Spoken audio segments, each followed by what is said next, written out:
Welcome to Behind the Scenes. I'm your host, Hector Montalvo. This show is dedicated to asking tough questions for you, the viewers. We bring you their responses, and we let you decide. Joining us here today at our MCTV studios, we are honored to be sitting with Ms. Attorney Jasmine Polanco. Thank you for having me. Thank you for coming. Who is Jasmine Polanco? Well, that's me. A young professional who grew up in an immigrant family, who learned to work hard for everything in life, being ethical, hardworking, and giving back to the community. Now, you're an attorney, right? I am. What made you become an attorney in the field that you practice in?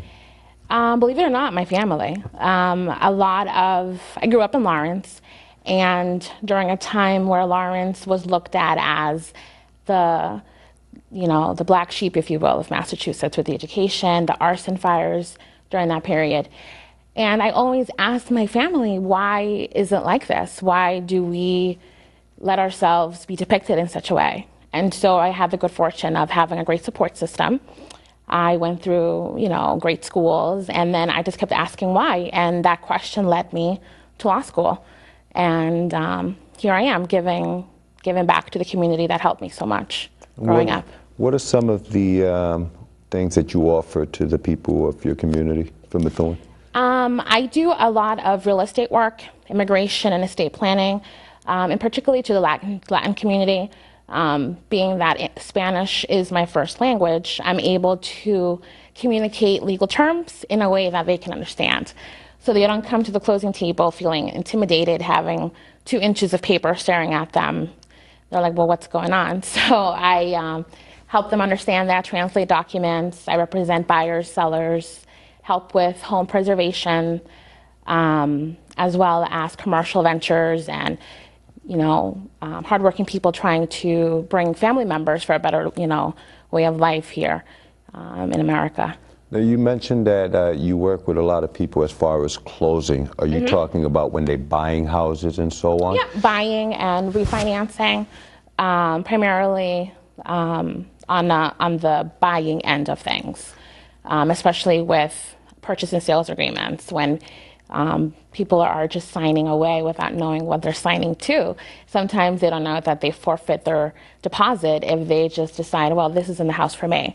So I try to educate buyers, both buyers and sellers, but primarily buyers of what they're doing, what they're signing to, because it is a legal binding document. And as you know, litigation can ensue from anything.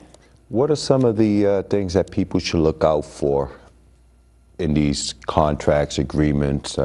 If you say, what do you say? What should they be looking for? Well, borrowers have the benefit of the new changes that HUD has produced, Department of Housing and Urban Development, the new changes with the good faith estimates.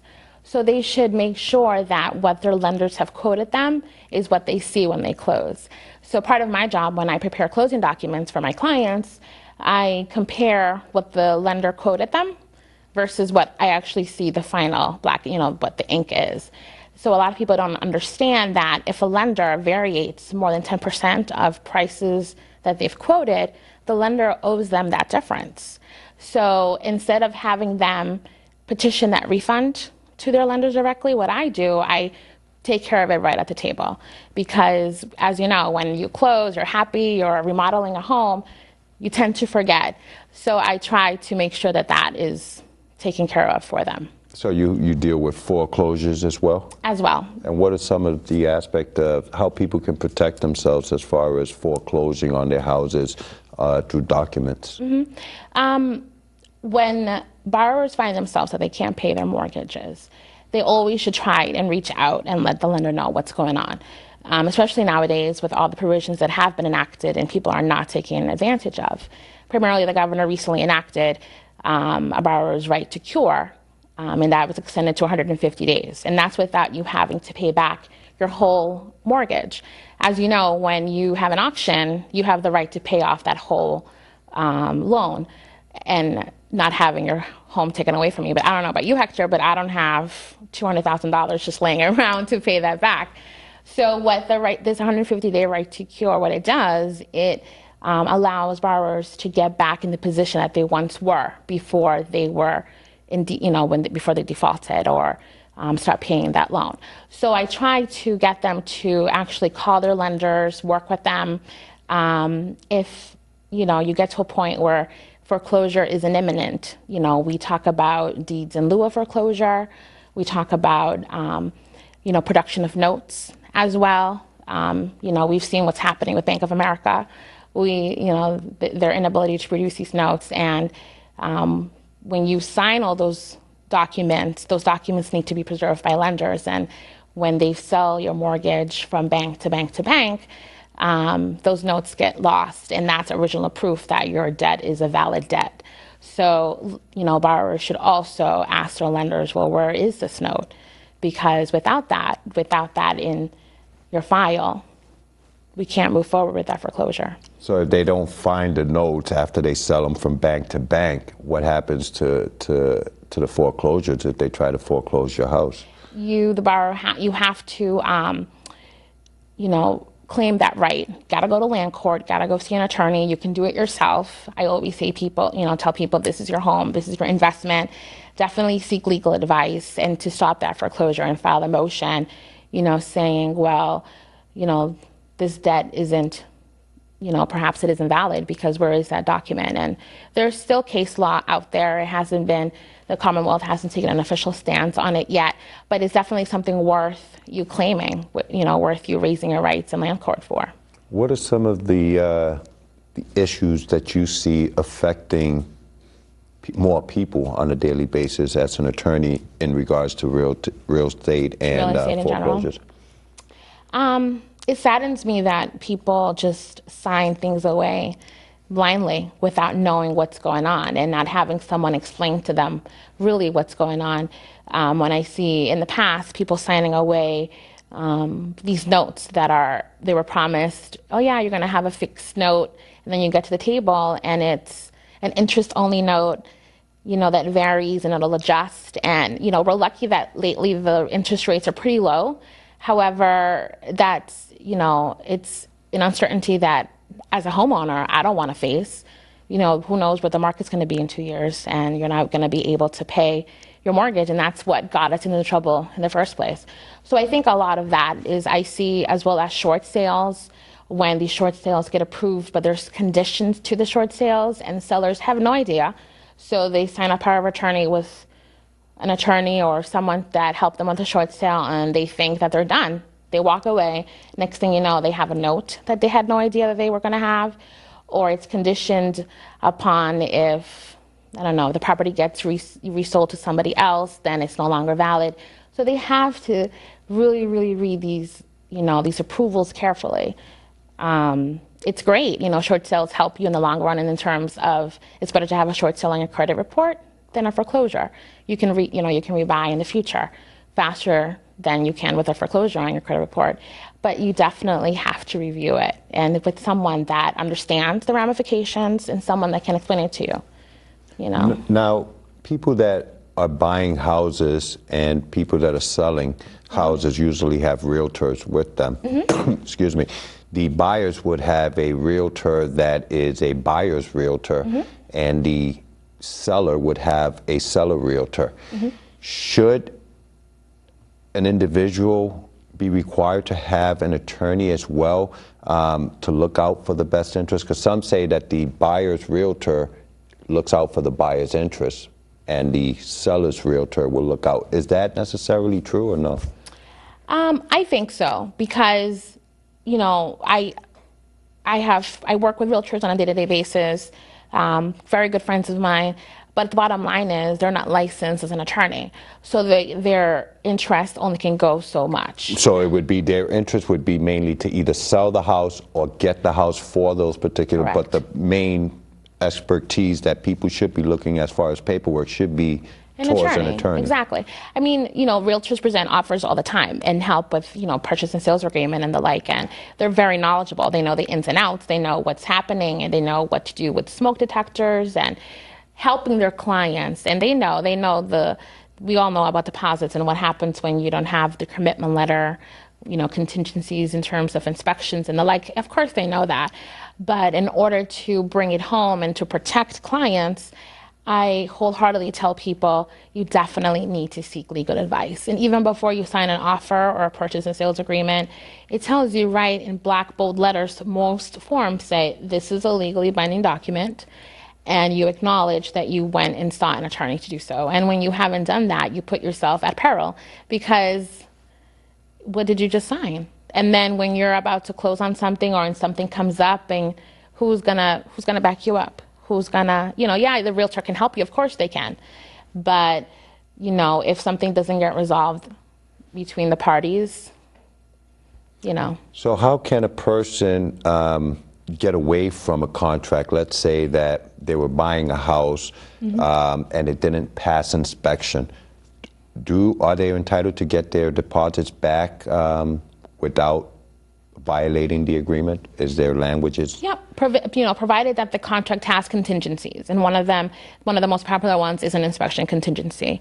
Most of the time, contracts will have dates that the buyer had to have the inspection done, and if by such a date, if they don't raise any objections, then they waive that contingency, that paragraph. Most lenders, most parties, it's a 5 to 10 day window to get your inspection done.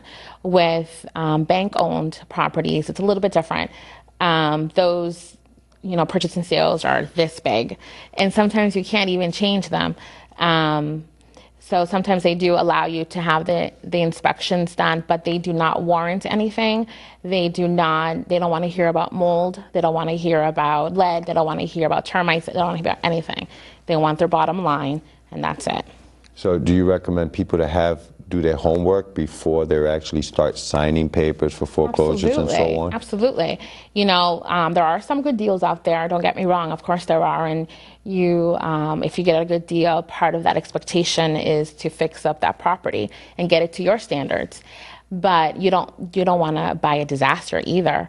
So definitely you need to know what you're getting yourself into. And doing that, realtors do a great job of doing that as well. They tell you they see properties more than I do. I see properties on paper, and I just, make sure that my client is protected, or they understand what they're about to embark on.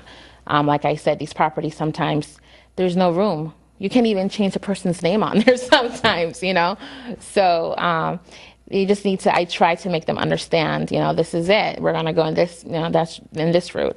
And sometimes, we can wiggle something if when you see a property, you put it under agreement, and then a month later when you're about to buy the property and all of a sudden there's a leaky roof, well, then we need to talk again. And most banks will talk. They'll give us a credit or something to that effect. But what about tenants? People that can't afford to go out and buy a house, per se, and they need to rent. Okay. Maybe they have their credit is not so good or so on. How can they protect themselves as far as when they sign, and you got to pay for a deposit to have your credit check and everything else? Sometimes they don't come back favorably, so do you lose your deposit in that aspect as well if you don't qualify for a particular apartment that you may want? In terms, as a full month's rent deposit, or a deposit in terms of the application? The application, or if you don't get the apartment, I would assume they have to give you back either your first, last, and security. Correct. Okay. But even before you get to that, though, most landlords will have you do the application, and you will pay for the application, and that will be most likely the credit check. And so if it's favorable, then we move into that other step. So then there's another stage. Correct. After that. And then if the landlord requires first, last, and a security deposit, the tenant needs to know that there's certain things that the landlord needs to comply. They need to have a receipt for the deposit. They need to know where that deposit's being held, the account number. All the interest that accrues needs to be accounted for, and the tenant needs to see these updates on a monthly basis. Now, who gets the interest portion for security deposit? So the tenant actually gets the percentage. Most of these interest rates are pretty low. It's pennies, but still, it is enough interest that the Commonwealth has taken that if the landlord does not comply, tenants can win up to treble damages. Correct. Against the landlord. So they need the landlords, when you take a deposit, need to be very smart about it and comply, because housing court, forget it. They're very strict when it comes to this. I've had tenants, I've had clients that have had to pay triple damages, and I'm like, I told you so, like. And that's only because the tenants never were given, or the landlords never provided a bill of statement as to where their deposit or their even that initial receipt, though, when you take it, it needs to be, you need to cite that particular language that the general laws have in the Commonwealth, and the basic account number, and the fact that you took it, and you need to sign that and give that to them. And people just like, okay, they go to Staples, they buy a little rent receipt book, and they give that to them, and that is not the case. You need to get a standard form, especially investors who make it a business to rent these properties to tenants.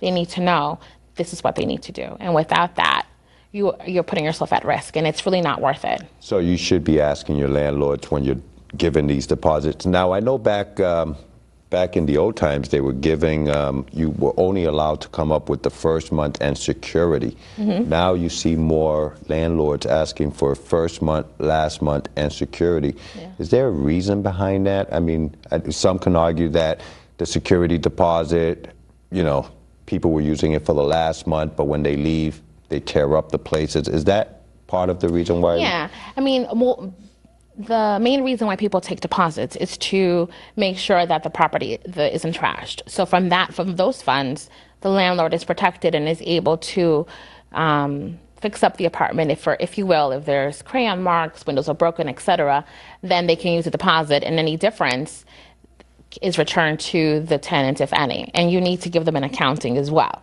You gave me $1,200 as a security deposit. I spent $800 on X, Y, and Z, and those $400 should be returned to the tenant. But I see that more often, that they're taking first, last, and security, because the landlords are just finding themselves in a vulnerable position. The Commonwealth is some would argue that the Commonwealth is very lenient or pro-tenant in housing court. It depends on who you talk to. So the landlords I see are trying to protect themselves as best as they can.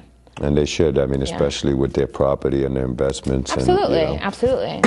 What are some of the other concerns that people may have in regards to tenants or mortgages or real estate in general? I think that I'm seeing a lot of people where they're renting a property, it's being foreclosed on, and these lenders, you need to go. These tenants now, the government recently also enacted the Tenants' Rights Bill.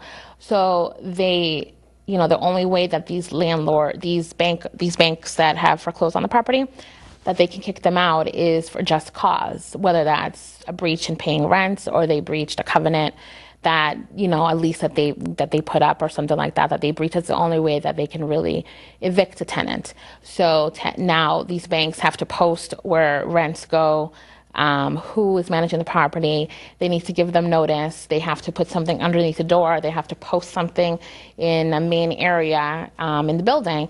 So tenants are now protected. I've seen cases where tenants are like, I have 10 days to get out. Where do I go? Where's the money that I paid? Where's my last month's rent? Where's my security deposit that I gave the prior owner to? So the Commonwealth has done a good job in that it has tried to protect recently these tenants. So now tenants should know that they don't have to leave.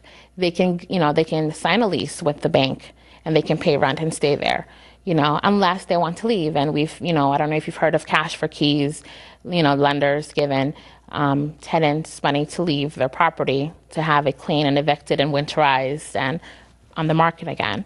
So definitely, tenants should preserve their rights as much as possible. Don't just leave because someone says to you, hey, I'm the new owner, you need to get out. Now, if you have a contract, let's say most leases are signed for a year's term, mm-hmm. or something like that, mm-hmm. and you have a contract and you have a new owner, mm-hmm. that just bought the building, are they required to honor the previous owner's year's contract that they may have signed? It depends. It depends on the terms that seller entered into that new buyer. Sometimes, on most standard purchase and sales agreements, there's an adjustment of rent deposits, last month's rent, all get transferred to the new owner so that the tenants are protected in that aspect. Now, in terms of the lease, most landlords honor those prior leases. Unless they want to move into the actual apartment or something like that. And sometimes, you agree to have one of the floors or apartments vacant, and so that owner will go and give right notice to have the tenants, leave and remove. It is a process, and you have to go through the legal process unless the tenant wants to leave voluntarily, and then that's great. You're golden if you find someone that can do that. But if you find yourself in a hostile situation and it's like what my brother says, a takeover, you just want to ask, well, where's the money that I gave? That should be accounted for. And yeah. Now, if a family's facing foreclosure or something like that, and they start proceedings in the court, do they have the right to withhold their rent or portion of their rent, or should they be paying their rent to that owner that's being foreclosed? Correct. Technically, the property is still the owner's. It's still their property. They're still supposed to pay. There's a proceeding. The bank wants to take back the property, and the landlord, that's his right. You have a contract, and no one lives for free, right? So unless it's not his property anymore, you're obligated to pay the landlord. Should it go into like an escrow account while the court is pending, or do you just hand it over to the landlord itself? Well, we wish that we could do that, but nowadays it's just, it's Bob renting to Sue, and there isn't a professional management company doing that. It seems unfair when a property is being foreclosed on.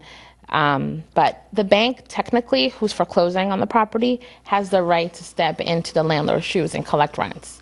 When we sign mortgages, especially on a multifamily, there's this instrument called the assignments of rents and leases, which means that the bank will step into their shoes and collect any rents. Most lenders don't do that. It's very consuming. They don't have the resources. They don't have the manpower to go to all these places and start collecting rent and sending letters and stuff. And most people will ignore it. Who is BAC home loans? What is that? And they won't pay it. So it's not profitable for them. But technically, if they're still the owner, then the tenant is supposed to pay rent. They're entitled to getting their rent. They're entitled to. It seems really unfair. It is, but technically, they're still the owner of the property. Now, where is your office located here in Methuen? We're in downtown Methuen. We're on Hampshire Street, right off of Broadway by the clock tower, right on the first floor. So we have easy access for potential clients. Now, your last name is Polanco, and I know around my neck of the woods where I live, there is where we grew up, a famous store called Polanco. Yeah. Now, attorney services is not the only thing that the Polanco family offers to the community. Right. What are some of the other things that the Polanco family offers to the community of Methuen? We're a family. We're pretty much entrepreneurs in that we service the community however we can. My father and my uncle's store, we offer food at a value, at a reasonable prices for people. We have WIC, we have EBT, their fresh meats, and then people also can go and pay utility bills there as well. So people that are stuck, that can't get a check out, you can go down there and pay what you need to pay. So it's a great spot. It's where it's the centerpiece of the neighborhood, if you will. And we interact with the community, and that's one thing that our family does, is that we relate well to others, and that is definitely something that my father has instilled in me. It's priceless to talk to somebody, not talk at them, not feeling like you're superior, but relating to people is key. Yeah, and they do make you feel welcome when you walk into their stores and everything else. You're home with us, and that's what we convey, and that's something that all of us do, whether it's in my office, at the store. You're home. You came home. You feel relaxed, and you feel comfortable, and you feel that you can talk and you can express what you need, and if we can help you, we will. And if we can't help you, we'll try and get you the help or point you in the right direction. Absolutely. Great. Now, for those people that are in need of your services as an attorney in regards to either tenants' rights or how do they go about getting a hold of you, reaching you, going to visit you? Do you have a Facebook page, a website? I do have a Facebook page, so that it's still in development. I'm kind of slow with Facebook. I was fighting it for a little bit, but I can't anymore. Phone is best. Email. I'm connected to my BlackBerry all the time. I think you have my information on the credits. Yes. So, and telephone. So definitely easy to reach. What is your emailing address? It's jpolanco@polancolawoffice.com. And your phone number is 978-208. 4512. 4512. What we have about a minute left. What would you like to let the constituents of Methuen know about any other services that you may offer? I understand that you just don't do realtor. You also do immigration. I do immigration and estate planning as well. With immigration, I help people with their translating documents, petitioning, student visas, work visas. It's a wide range, so definitely it's worth coming in. I do give a half-hour consultation for free, so don't feel like you're right away writing checks to me. And I do help people with estate planning as well in our community. It's so important to have at least a basic will in place with children, especially. Even if you feel like you don't have anything, you definitely have. If you have a child, you need to have a will in place because you just never know. So before we let you go, what is one of the major things that you would like to tell the people out of Methuen in regards to what to look out for as far as signing documents without consulting an attorney? What risks do they take? They take huge amounts of risk because sometimes you're binding yourself to something that you don't want to do and that you don't even know. You're putting money at risk, and as you and I know, we're working people, and for putting $1,000, $2,000, $5,000 at risk is not an easy thing, and sometimes you are bound into a contract because you don't want to go to court, you don't want to have to pay another attorney for litigation fees and the like. So definitely read everything before you sign, and if you don't, consult an attorney. Well, call me. And they will, and your phone number is up there as well. Thank you. And you've been listening to Behind the Scenes. I'm your host, Hector Montalvo. We've been talking with attorney Jasmine Polanco from here in Methuen. Join us next time as we go behind the scenes to ask tough questions, bring you their responses, and we let you decide. Thank you for watching.